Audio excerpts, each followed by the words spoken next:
Hello friends, welcome to the art of presentation channel. जैसा कि आप लोग जान ही चुके होंगे कि हम इस वीडियो के माध्यम से आप सभी को क्या बताना चाहते हैं। तो साथियों, समय की कीमत को समझते हुए हम मुख्य बिंदु पर बात करते हैं। पद्म पुरस्कार चर्चा में है, साथ ही जिनको यह सर्वोच्च पुरस्कार मिला है वो भी चर्चा में हैं। तो आइए विस्तार से जानें पद्म पुरस्कार क्या है और इसे शुरुआत कब किया गया, इसे क्यों दिया जाता है और किनको किस योगदान के लिए दिया जाता है।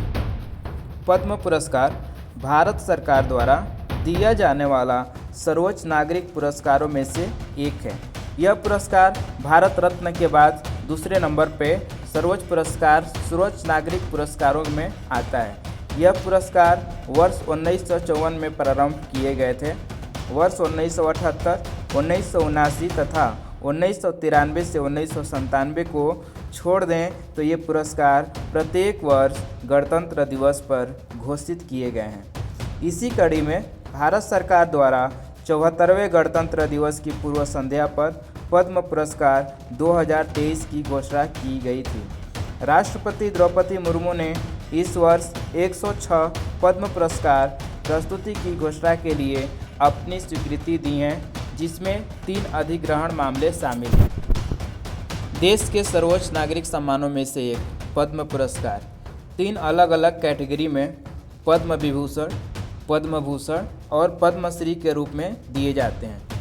ये पुरस्कार विभिन्न क्षेत्रों में प्रदान किए जाते हैं, जिनमें कला, सामाजिक कार्य, सार्वजनिक मामले, विज्ञान और इंजीनियरिंग, व्यवसाय और उद्योग, चिकित्सा, साहित्य और शिक्षा, खेल और सिविल सेवा शामिल है।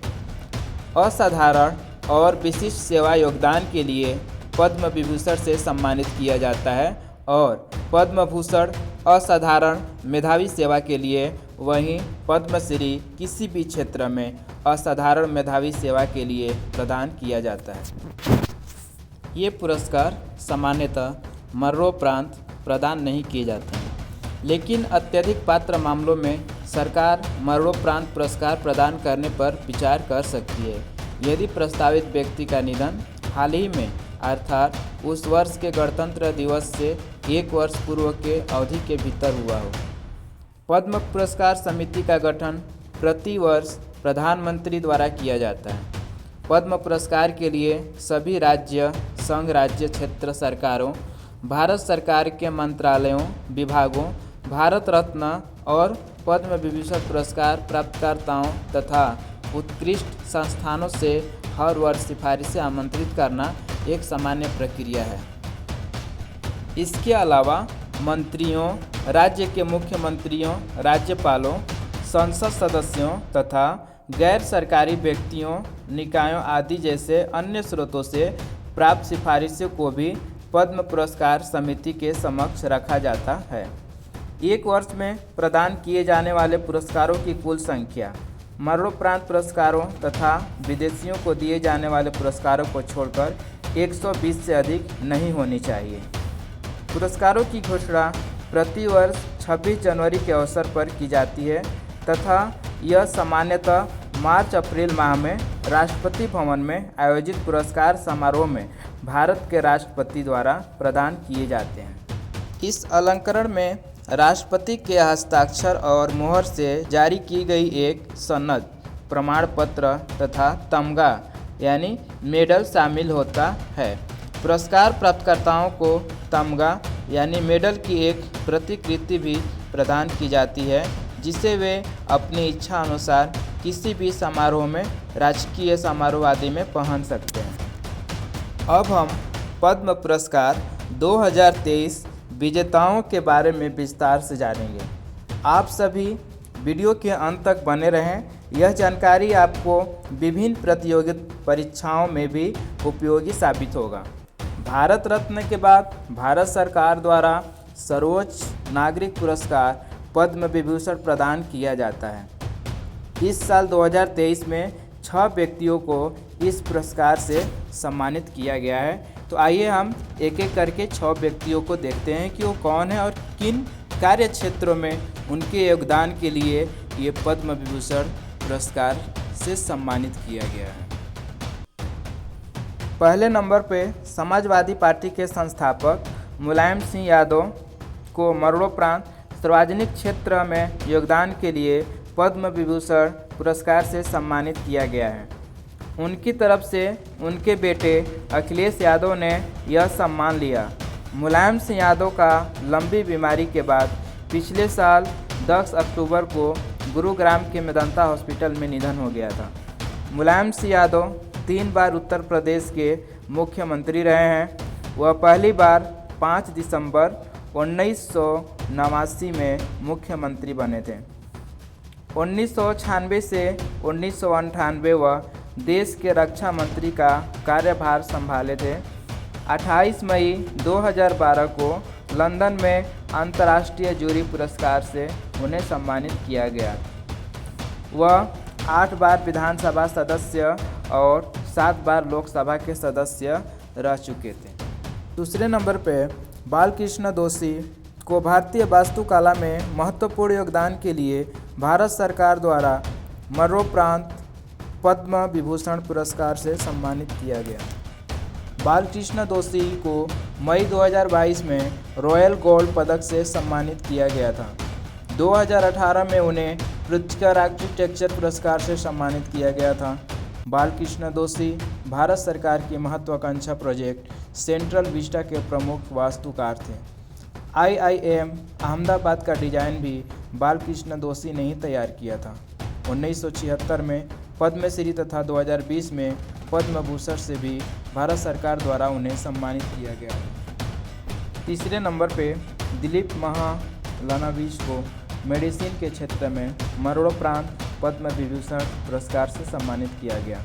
उनका जन्म पश्चिम बंगाल में हुआ था। डॉक्टर महालनोबिस को ओरल डिहाइड्रेशन सॉल्यूशन यानी ORS के इस्तेमाल को बढ़ावा देने के लिए यह सम्मान दिया गया है। चौथे नंबर पे जाकिर हुसैन को वर्ष 2023 में कला के क्षेत्र में पद्म विभूषण पुरस्कार से सम्मानित किया गया है। जाकिर हुसैन भारत के सबसे प्रसिद्ध तबला वादक हैं। वह तबला वादक उस्ताद अल्लाह रखा के बेटे हैं। भारत सरकार द्वारा कला के क्षेत्र में सन 1988 में पद्मश्री तथा सन 2002 में पद्म भूषण से उन्हें कला में महत्वपूर्ण योगदान के लिए सम्मानित किया गया था। वह महाराष्ट्र राज्य से हैं।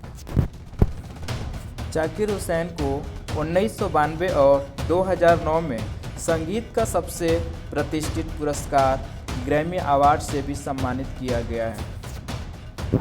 5वें नंबर पर SM कृष्णा, पूरा नाम सोमनाहली मलैया कृष्णा को सार्वजनिक क्षेत्र में योगदान के लिए पद्म विभूषण से सम्मानित किया गया। SM कृष्णा वर्ष 1999 से 2004 तक कर्नाटक के मुख्यमंत्री रहे और वर्ष 2004 से 2008 तक महाराष्ट्र के राज्यपाल का पदभार संभाले रहे। पद्म विभूषण पुरस्कार से सम्मानित किए जाने वाले अंतिम व्यक्ति यानी 6वां श्रीनिवास वर्धन, जो कि साइंस एंड इंजीनियरिंग क्षेत्र में महत्वपूर्ण योगदान के लिए पद्म विभूषण पुरस्कार से सम्मानित किए गए हैं। श्रीनिवास वर्धन भारतीय अमेरिकी गणितज्ञ हैं। पद्म विभूषण के बाद दिया जाने वाला भारत का तीसरा सर्वोच्च नागरिक सम्मान पद्म भूषण है। वर्ष 2023 में 9 व्यक्तियों को उनके असाधारण योगदान के लिए पद्म भूषण से सम्मानित किया गया है, जिसमें फर्स्ट हैं SL भैरप्पा। इन्हें साहित्य और शिक्षा के क्षेत्र में पद्म भूषण से सम्मानित किया गया है। SL भैरप्पा कर्नाटक के रहने वाले हैं और वह कन्नड़ भाषा के विख्यात साहित्यकार हैं। उपन्यास दाटू की रचना के लिए उन्हें सन 1975 में साहित्य अकादमी पुरस्कार से भी सम्मानित किया गया है। दूसरे नंबर पे कुमार मंगलम बिरला, जो कि महाराष्ट्र के रहने वाले हैं। उन्हें व्यापार एवं उद्योग के क्षेत्र में पद्म भूषण से सम्मानित किया गया है। कुमार मंगलम बिरला भारत के मुख्य उद्योगपतियों में से एक हैं। वह आदित्य बिरला ग्रुप के अध्यक्ष हैं। भारत में इनकी कंपनियां Grasim, Hindalco, UltraTech cement, idea cellular, Birla institute of technology and science के वे कुलाधिपति हैं। 1440 करोड़ यूएसडी 2023 फोर्ब्स के अनुसार उनका नेट वर्थ है। तीसरे नंबर पे दीपक धर को साइंस एंड इंजीनियरिंग के क्षेत्र में पद्म भूषण से सम्मानित किया गया। वे महाराष्ट्र के रहने वाले हैं। वह भौतिक विज्ञान के प्रोफेसर हैं। उन्हें 2022 में बोल्ट्जमान पदक से सम्मानित किया गया था। चौथे नंबर पे सुश्री वाणी जयराम, जो कि तमिलनाडु के रहने वाली हैं। उन्हें कला के क्षेत्र में पद्म भूषण से सम्मानित किया गया है। वह एक भारतीय गायिका हैं। उन्हें आधुनिक भारत की मीरा भी कहा जाता है। पाँचवें नंबर पे स्वामी चिन्नाजियर, जो कि तेलंगाना राज्य से संबंध रखते हैं। उन्हें आध्यात्मवाद के क्षेत्र में सेवा के लिए पद्म भूषण से सम्मानित किया गया है। श्रीमन नारायण चिन्नाजियर स्वामी वर्तमान समय में श्री वैष्णव संप्रदाय के प्रचारक एवं दक्षिण भारतीय संत सन्यासी हैं। छठवें नंबर पे महाराष्ट्र के रहने वाली सुश्री सुमन कल्याणपुर को कला के क्षेत्र में पद्म भूषण से सम्मानित किया गया है। वह एक भारतीय पार्श्व गायक हैं। सुमन कल्याणपुर ने हिंदी, मराठी, असमिया, गुजराती, कन्नड़, मैथिली, भोजपुरी, राजस्थानी, बंगाली, ओडिया और पंजाबी के अलावा अन्य कई भाषाओं में भी फिल्मों के लिए गाने रिकॉर्ड किए हैं। सातवें नंबर पे कपिल कपूर, जो कि दिल्ली के रहने वाले हैं। उन्हें साहित्य एवं शिक्षा के क्षेत्र में पद्म भूषण से सम्मानित किया गया है। डॉक्टर कपिल कपूर भाषा विज्ञान एवं साहित्य के विद्वान हैं। वे 11 भागों में सन 2012 में प्रकाशित हिंदू धर्म के विश्वकोश के मुख्य संपादक हैं। आठवें नंबर पे सुश्री सुधा मूर्ति कर्नाटक के रहने वाली हैं, जिन्हें सामाजिक कार्य के लिए पद्म भूषण से सम्मानित किया गया है। सुधा मूर्ति एक भारतीय शिक्षिका और लेखिका हैं। इसके अलावा वह इन्फोसिस फाउंडेशन की अध्यक्ष भी हैं। पद्म पुरस्कार मिलने पर उनके दामाद ब्रिटिश पीएम ऋषि सुनक ने भी बधाई दी। पद्म भूषण से सम्मानित होने वाले अंतिम व्यक्ति तेलंगाना के रहने वाले कमलेश डी पटेल को अध्यात्मवाद के लिए पद्म भूषण से सम्मानित किया गया है। वह एक आध्यात्मिक नेता लेखक हैं। उनका जन्म गुजरात में हुआ था। पद्म भूषण के बाद सरकार द्वारा दिया जाने वाला चौथा सर्वोच्च नागरिक सम्मान पद्मश्री है। यह आमतौर पर भारतीय नागरिकों को ही दिया जाता है। वर्ष 2023 में 91 व्यक्तियों को उनके द्वारा अपने क्षेत्रों में महत्वपूर्ण योगदान के लिए पद्मश्री सम्मान से नवाजा गया है। सभी को बताने पर वीडियो काफ़ी लंबी हो जाएगी, इसलिए कुछ महत्वपूर्ण चेहरों को हम देखेंगे और बाकी जो भी है उसे हम लिस्टबद्ध करके सूचीबद्ध करके स्क्रीन पर आप देख पाएंगे। आप उन्हें उनके क्षेत्रों में मिले सम्मान को पढ़ लीजिएगा, जो कि आपकी परीक्षा में उपयोगी साबित होंगे। तो आइए कुछ खास चेहरों को देखते हैं जिन्हें पद्मश्री से नवाजा गया है। खेल के क्षेत्र में दिए गए पद्मश्री पुरस्कार।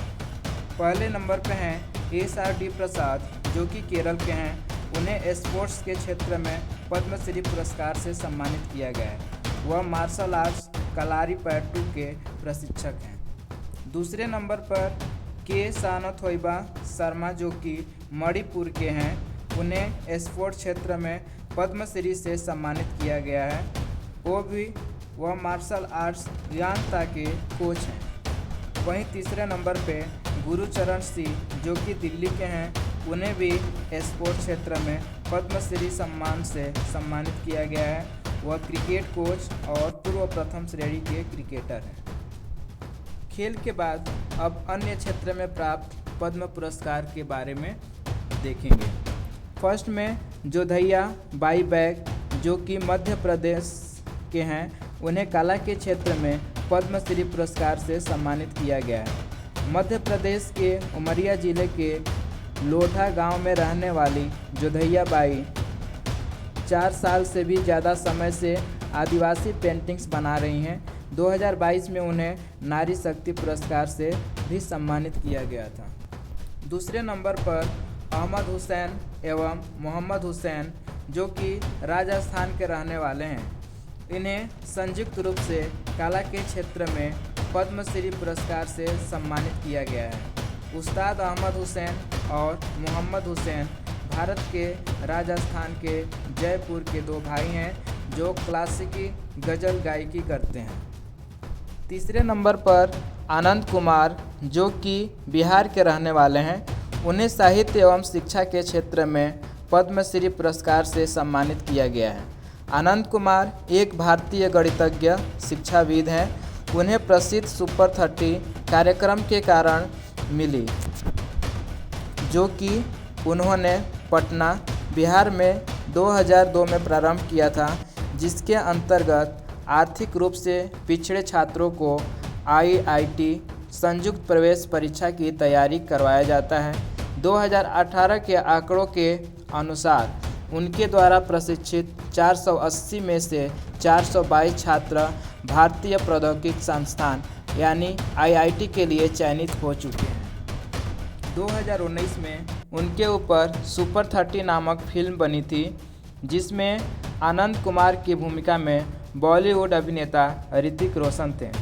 डिस्कवरी चैनल ने भी इनके कार्यों पर लघु फिल्म बनाई है। चौथे नंबर पर राकेश राधेश्याम झुनझुनवाला, जो कि महाराष्ट्र राज्य के रहने वाले हैं। उन्हें व्यापार एवं उद्योग के क्षेत्र में मरणोपरांत पद्मश्री पुरस्कार से सम्मानित किया गया है। राकेश झुनझुनवाला को शेयर बाजार के बिग बुल के नाम से जाना जाता था। उन्हें भारत का वॉरेन बफे भी कहा जाता है। पाँचवें नंबर पे MM कीरावानी, जो कि आंध्र प्रदेश से हैं। उन्हें कला के क्षेत्र में पद्मश्री पुरस्कार से सम्मानित किया गया है। वह संगीत निर्देशक हैं। SS राजामौली की फिल्म RRR के गाने नाटू नाटू गाने के लिए 2022 का गोल्डन ग्लोब अवार्ड मिला है।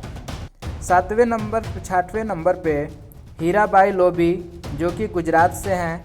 उन्हें सामाजिक कार्य के क्षेत्र में पद्मश्री से सम्मानित किया गया है। हीराबाई लोबी गुजरात में सिद्ध आदिवासी समुदाय के उत्थान का कार्य करती हैं। 7वें नंबर पे रमेश परमार एवं सुशांति परमार, जो कि मध्य प्रदेश राज्य के रहने वाले हैं। उन्हें संयुक्त रूप से कला क्षेत्र में योगदान के लिए पद्मश्री पुरस्कार से सम्मानित किया गया है। मध्य प्रदेश के झाबुआ जिले के रहने वाले रमेश और शांति परमार दोनों ने आदिवासी गुड़िया कला की पहचान दिलाई है। दोनों आदिवासी गुड़िया बनाते हैं। 8वें नंबर पे दिलशाद हुसैन, जो कि उत्तर प्रदेश के हैं। उन्हें कला क्षेत्र में पद्मश्री पुरस्कार से सम्मानित किया गया है। उन्हें यह पुरस्कार पीतल पर नक्काशी कला प्रदर्शन को जीवित रखने के लिए मिला है। उन्हें शिल्प गुरु का खिताब भी मिल चुका है। वहीं 9वें नंबर पर डॉक्टर मुनीश्वर चंद्र डावर, जो कि मध्य प्रदेश के हैं। उन्हें चिकित्सा क्षेत्र में सेवा के लिए पद्मश्री पुरस्कार से सम्मानित किया गया है। डॉक्टर डावर 2 रुपये फीस से अपनी क्लिनिक का शुरुआत किए थे, जिनका वर्तमान फीस सिर्फ 20 रुपया ही है। 10वें नंबर पे बात करें तो बॉलीवुड की जानी मानी अभिनेत्री रवीना टंडन, जो कि महाराष्ट्र से हैं। उन्हें कला क्षेत्र में पद्मश्री पुरस्कार से सम्मानित किया गया है। 90 के दशक की फेमस अभिनेत्री रवीना टंडन एक से बढ़कर एक फिल्मों में काम किया है। 11वें नंबर पे कर्नाटक के बिदरी कलाकार शाह रशीद अहमद कादरी को कला क्षेत्र में पद्मश्री पुरस्कार से सम्मानित किया गया है। शाह रशीद अहमद कादरी को बिदरी कला में कई नए पैटर्न और डिजाइन के लिए पहचाना जाता है। अब बाकी के जो भी पद्मश्री से सम्मानित व्यक्ति हैं, उनकी सूची आपके स्क्रीन पर दिखेगा और आप अपने राज्य क्षेत्र के अनुसार उनको बारीकी से पढ़ लीजिएगा, जो कि आपके परीक्षा में बहुत उपयोगी साबित हो सकते हैं। अंत तक बने रहने के लिए आप सभी को बहुत बहुत धन्यवाद।